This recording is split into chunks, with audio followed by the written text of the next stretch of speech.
So we're back on Medieval Kingdoms 1212 AD, and the shadows of Agincourt still hang over mainland Europe. The French and the English are still brutalizing each other, as they have been for decades, and their armies make ready for battle once more. You want to talk about famous rivalries? Doesn't get much more iconic or fierce than a blood-spattered conflict, stretching back more than a century. 5 generations of kings, 2 rival dynasties, millions dead, and the winner forges the largest kingdom in Western Europe, becoming the greatest power of the Middle Ages. But in truth, Agincourt was the tipping point, the last gasp of a dying age of chivalry.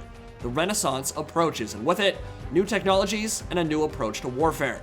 But old habits die hard, and plate-armored knights still very much have a part to play, as do the longbows and men-at-arms of the rank and file.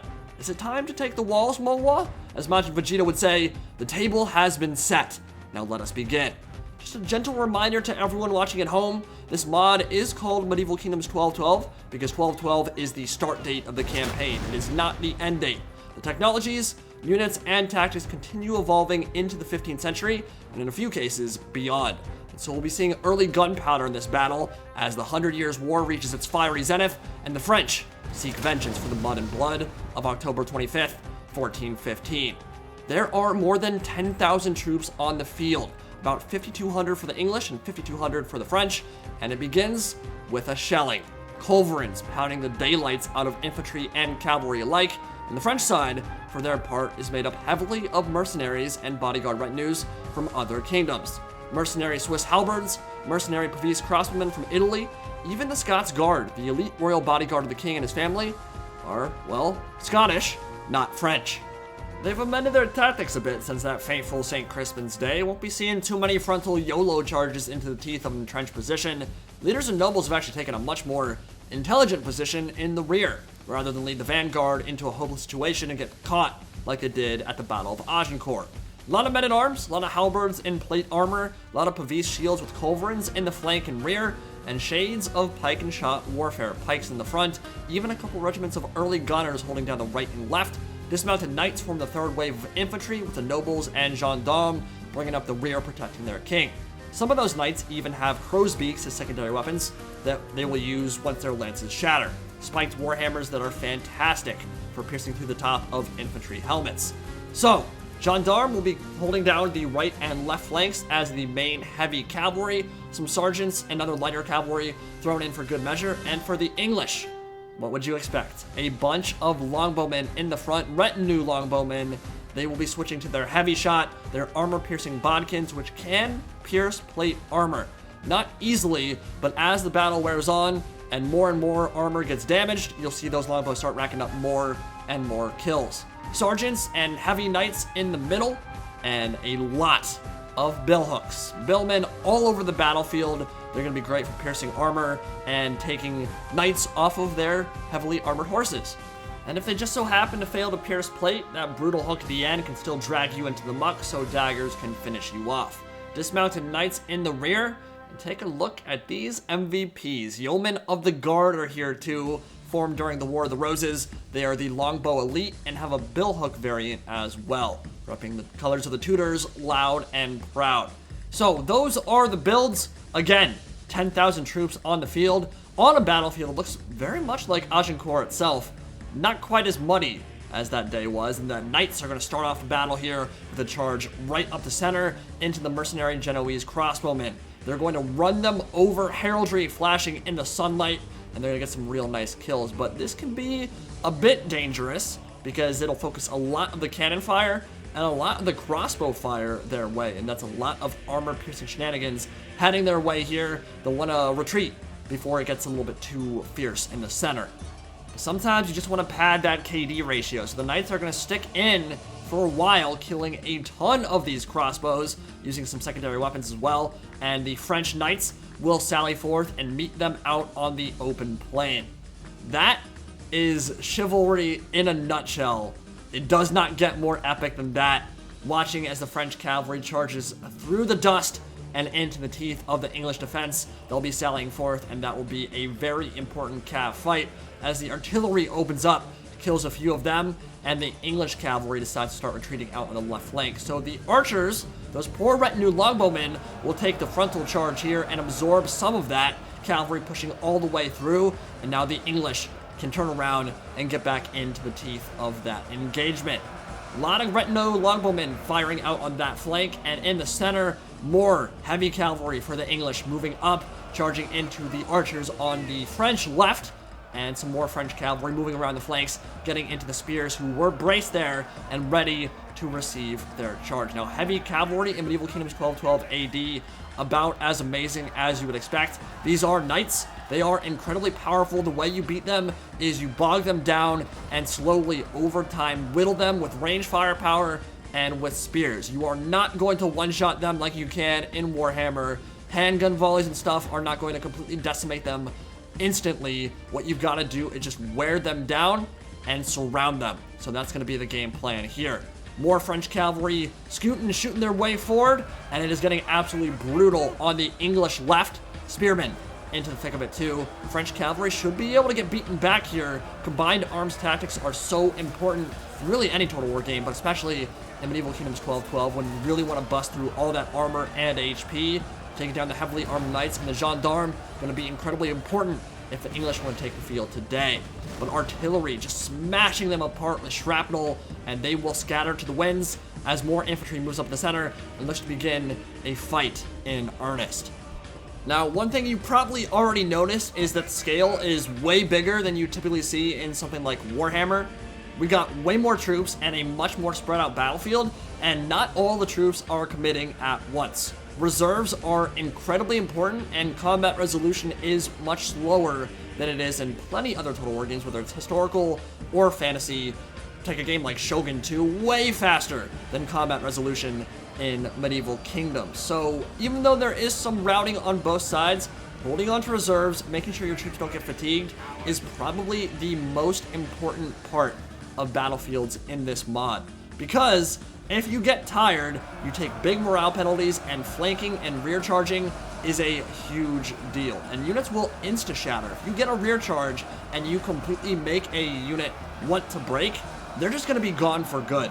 So positioning and making sure you hold on to reserves, making sure that you don't sprint your troops all over the battlefield, very, very important component of battlefields on Medieval Kingdoms 1212 AD. So some really fierce fighting in the center now. Halberds, mercenary Swiss halberdiers, bunch of billmen, and the pikemen holding on in the center while the cavalry continues to fight out here, and the archers getting run over by English heavy cav now. Knights will be looking to swoop in from behind, get those glorious hammer and anvils off, but the French gendarmes and the knights are still in relatively good shape in the rear, and they're holding on to reserves as well. They don't want to commit everything to the fight right now, because if they do, it's going to expose them to the artillery, the culverins, and the overwhelming longbow firepower the English can bring to bear. So he's holding on to some of those cavalry right now, and his own artillery is still reaping a terrible toll in the middle of the English line. More mortars and more culverin shots arcing in and just shredding the heavy cav, and this is a brilliant tactic here. Throw in some chaff, tie down the heavy cav, and blow it to smithereens with artillery, which is a little bit more accurate than you would typically see in the time period historically, but still, it's going to be really awesome to see all that artillery go to work, and the pike line is holding admirably against all these billmen and the reserves for the English who are moving up now. Pretty sure field artillery would have been relatively uncommon for another century or two. I think 30 Years' War and Gustavus Adolphus, and that time period is roughly when field artillery came into its own, became very effective and very dangerous on the battlefield, but I'm sure there was effective usage of it before then as well. Still going to be the occasional historical anachronisms. We're playing for fun, and because it's awesome to see knights in shining armor kill each other, especially when you put that right on the edge of the Renaissance and start seeing a shift towards gunpowder armies too. You see knights and pike and shot together, it just makes for an incredibly interesting period of warfare. It'd be such a great setting for a Total War game. I really would love to see CA tackle it at some point. But here we go. We got halberds now moving into the flank of the French army, getting in and behind, and infantry moving all the way around, mercenary Swiss halberdiers, and the Scots Guard duking it out as the longbows rip and tear from downtown. Heavy armor-piercing bodkins chunking through as well, and this will be a very interesting one.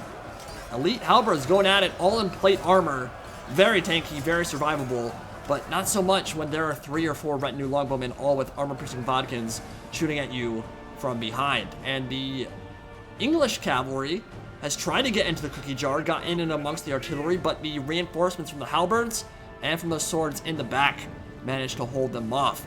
Billmen chunking out the center of that French formation, just shoving them backwards with their mass. Very dense formation there, and a heavy cavalry charge catching some of the English knights off guard. That is the Wall himself, Moa, the King of France, going in there, probably butchering how to say that. My French pronunciations are probably not great, not exactly fluent, but yeah, they're gonna shred those English knights from behind and cause them to rout almost immediately off the impetus of that charge. Left flank for England breaking a bit, and a sneaky heavy cav unit getting in and amongst the artillery in the back, but the English cavalry will also be in reserve, sally forth, and kill some of those guys too. So you'll notice that the artillery in this game does not have crews yet. Think that might get fixed at some point, but it is obviously intentional. They haven't figured a way to actually attach artillery crew to those cannons. There's a reason for it, not sure exactly what that is, but they are invisible for the moment. Retinue longbowmen, drenched in the blood of their comrades and of their enemies, firing in and chunking into the back of those Pavese shields, killing a few of their number, and that poor guy just crawling in the mud. Shadows of Agincourt, indeed. It is getting seriously brutal in the middle as the yeomen of the guard, the Queen's Guard, getting in there and slicing things up for my fair lady. There's daggers in men's smiles and daggers in their throats too. Man, that is a lot of blood. I would not want to be there. That is just absolutely looking vicious as the pikemen move up. This halberd fight is getting really tough for both sides. In fact, the English line, these billmen and the yeomen of the guard, about to break. They've just been completely overrun by the density of this French assault, and they're moving forward and pushing the English back further and further back with the impetus of their mass. They're just continuing to march forward, and there's a huge block of French infantry in the center. Battlefield's gotten super spread out now. The King of France, still alive, but has taken a ton of casualties. You'll see him right there in the center. Got the crown on, got the gold helmet, but he's retreating back behind the artillery. Doesn't have any reinforcements back there, though. You'll want to be careful. That's about as careful as you're going to get on a battlefield this brutal. Over here, looks like, yes, English billmen in phalanx formation, completely surrounded by French men-at-arms. Getting attacked from the front, from the sides, from the rear, holding on in tortoise, just kind of curling up into a defensive shell, hoping they can weather the storm. Seems like they're able to do so far, but a great outflank from the French there. And it looks like the French infantry has taken a relatively commanding lead. But do they have enough cavalry to shut down all these longbows? That is a big question. And as I said, as the battle wears on and fatigue continues to become a bigger and bigger issue for all these heavily armed men-at-arms and knights, the question is, can those bodkins start bringing down enough of their number to turn the tides? Battle of Agincourt is in favor of the French so far. Thousands dead on both sides already, but they are letting her rip with all those bodkin arrows. Artillery still online though, and still firing into the longbows, but probably not going to do too much damage against the loose formation of the retinue longbowmen. So the halberds and the billhooks going at it. They're going to hold the line here, or try to. No wavering at the moment, but there are some routing units in the background there, and the sergeants also breaking for the hills. So the English have a big issue right now. And that's it. Their mainline infantry, their heavy infantry, is severely depleted. They got beat up by the Scots Guard, by the pounding from those culverins, and from the arbalists and crossbowmen that have kind of made a huge impact on the battlefield for the French. Longbowmen have done a great job staying on the outskirts of the engagement, though, and the focus fire from them will definitely pay dividends as the battle progresses. But the French cavalry is mostly dead. The gendarmes are gone. Nice shot, point-blank shot from the French culverins, taking down a few of the English cavalry. And in fact, we might just get some king-on-king action. Yes, that is exactly what's about to happen. The English king, let's say it's Henry V, Henry VI. I'm not sure what year this is. Let's say Henry VI, maybe Henry VII, because that's when the Queen's Guard, the yeomen of the guard, were formed. And it's gonna be him, Henry VII, charging forward into the middle of the French bodyguard unit. And that heavy cav is completely overrun. They were not ready for it. And the king, long live the king is dead. Smashed apart by a mace to the helmet. And his crown will fall to the ground. French king is out of the fight, dead and bleeding. Another artillery shot gonna kill a Frenchman and an Englishman, and now they'll go for the artillery and shut them down for good. But now the English king is in kind of completely isolated at this point, has no support from the rest of his army, and could die relatively soon. Both sides severely depleted after these brutal engagements. Conflict is raging, and this bitter rivalry that's been brewing for more than a century, kind of boiling over at this point, reaching its climax, its zenith. And these armies just want to see the other dead. And I can imagine when you've had your family and your family's family and generation upon generation have been lost to this war, you are going to have a serious hatred of the people across the battlefield from you. And we are seeing that here. English and French going at it hardcore, but the French infantry has, without question, won the day. But that doesn't mean they've won the war, because they basically just pushed through all the melee infantry, and now they have to deal with longbows. And this was probably what I thought was the coolest part of the battle. Balance bar shifting heavily in the French's favor. But when you are a heavily armored knight or men-at-arms unit in Medieval Kingdoms 1212, you get fatigued easier. Light infantry, unlike other Total War games, is not useless. In fact, it is incredibly useful. What you're gonna see here now is the longbowmen, who have now mostly run out of ammunition, weighed in, and because these billmen and these heavy halberdiers are very much depleted and fatigued, the relatively fresh longbows can wade in and outflank and surround and start going toe-to-toe with the much more heavily armored halberds. And what they do here is, much like what happened in Agincourt, these heavily armored knights got bogged down, weighed down in the muck, couldn't move around, lost their mobility, were super tired, got pressed in, surrounded by all these bodies, and it made them easy pickings for the daggers and the close range melee work of these light infantry. So they're waiting in now. Yeomen of the Guard gonna get run over by the heavily armored bec de Corbon. They're the crow's beaks, but I guess they don't actually have those. So these are like a gendarme noble equivalent, but they don't actually have crow's beak as their secondary yet. I'm hoping that will change, because that's what the unit is called. What I was expecting to happen there was they charge in, put their lances away, and then take out a warhammer with a spiked maul at the end, and just kind of like slam those into people's heads over and over. Not gonna see that here. Looks like they're gonna use their lance as their melee weapon of choice. But yeah, that'd be pretty sweet if they could switch to a warhammer as their secondary, which are actually very light and not particularly large weapons. Quite unlike anything we'd see in Warhammer Fantasy. You're not seeing Gal Moraz in real life. Real Warhammers, I think, were usually between like 3 to 6 pounds. They weren't particularly massive, had pretty small heads, and some of them could be wielded one-handed from horseback, which is what I would love to see from these guys. So we're gonna see the longbow start ripping into them from the flank. The gendarmes are fighting it out with the longbowmen, and again, because they have been committed heavily to the fight already, these longbows and the yeomen of the guard, who are of course more elite and better trained in close quarters combat, are actually going to start wearing down the heavy cavalry and pushing them back in a swing on that balance bar, coming back pretty nicely with the heavy cavalry now routing from the field. English look to be back in this game, and the longbows are kicking ass in melee. And this is something that I would love to see in other Total War games, that light infantry get certain bonuses against heavy infantry. So for example, if you're in the woods, something like Total War Arena did with the Gallic infantry and the barbarian infantry, was that they are much lighter, right? They're not supposed to go toe-to-toe with Roman infantry out on the open plain, but in forest or in certain geographical characteristics, as that guy got his head ripped off by a sword slash, that was pretty nasty looking.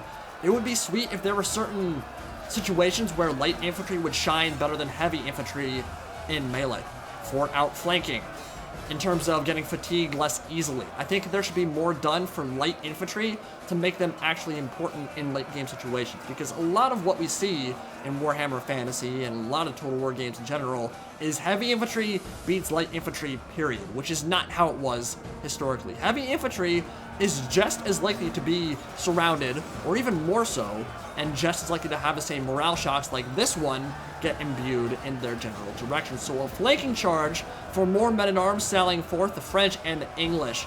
It's just getting so vicious here in the late game. Infantry continues to pile in, but Slidetacular and the French, they are going in piecemeal at this point, because the rest of the infantry that was deployed to protect those cannons in the back, kind of filtering in slowly, and it's allowing these longbows to continuously outflank and outmaneuver all these fatigued heavy troops. And so you're seeing a shift back towards the English, and it's getting very tense now, because we're watching this battle and we're saying, okay, well, I mean, at this point, honestly, when I played this battle, I was thinking, I'm done. There's no way I win this battle. But the light infantry is carrying me right now and constantly, consistently getting those rear charges off, getting those decapitating strikes off, and routing infantry unit after infantry unit. And the French are really starting to panic. Multiple units of them that were relatively full HP starting to break now because they're getting completely surrounded by angry longbowmen who are stabbing them in the back with their armor-piercing daggers. And getting some nasty sync kills off too. You see that one? He kicked him in the balls, punched him in the face, and then chopped his head off with a sword. So this is the second to last infantry unit for the French, again, surrounded. But this one, these men-at-arms, these sergeants will hold a little bit longer than we've been seeing of the others because they're almost full HP. And they're going to hold on surrounded by angry longbows and try to wait for the mercenary halberds who are coming in from the other flank who are about to charge in. Actually, those aren't mercenary halberds. The other unit coming in are the dismounted chevalier or whatever, cavaliers. They are dismounted knights, elites, and they're really close. They just need to hold out a little bit longer. And so both of us are on Discord at this point, freaking out. I'm saying I got to break this unit instantly. I have to make them rout before I get rear charged. I have the perfect surround off. The longbows have been doing so much work for me, but now they're also starting to get fatigued. They're also getting worn down. And of course, heavy infantry in a straight 1v1 fight should be able to beat light infantry like longbows, no problem. And here it comes, a huge charge from those massive battle axes, and they're gonna wade in and just start hitting people in the gut, in the face, in the neck, and that's gonna be a nasty decapitating strike there. Really hurt those longbows, and that unit will probably break instantaneously. So we have those French men-at-arms running.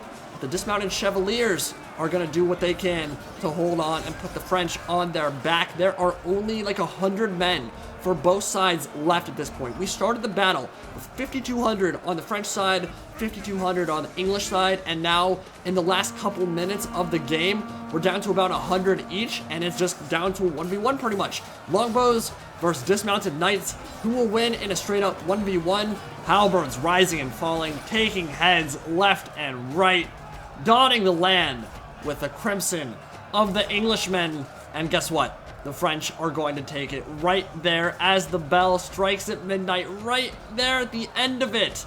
That halberd unit, that battle axe unit, the dismounted chevaliers got in there, and they're gonna carve their way through the rest of the longbows and beat them in a straight up 1v1. If I had managed to get that flanking charge and cause that men-at-arms unit to rout a little bit sooner before those battle axes to charge into my own rear, could have probably gotten some more longbows around the flank, gotten a surround off on these final unit of knights, and maybe taken the battle, which would have been absolutely insane considering how far the French were ahead there.